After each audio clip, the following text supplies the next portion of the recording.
ang DPWH, ang pinaka-racket dyan is yung ghost project. So walang delivery ghost project. Marami yan. Karamihan yan, it's the regional director. Ipapalabas nila na may project ito, but wala.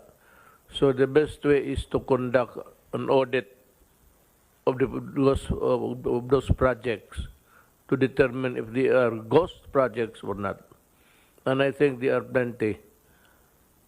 And I dare say that ang pinakamarami siguro matanggal would be from DPWH. I really intend to clean government. At least kung hindi ko kaya,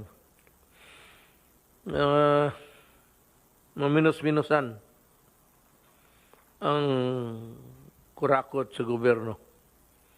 Yan na lang ang konsuelo ng tao na mahuli at mapreso.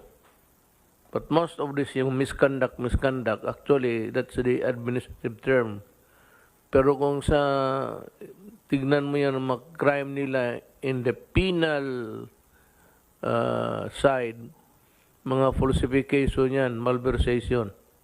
But dito sa limited kasi ang ground, pero just the same.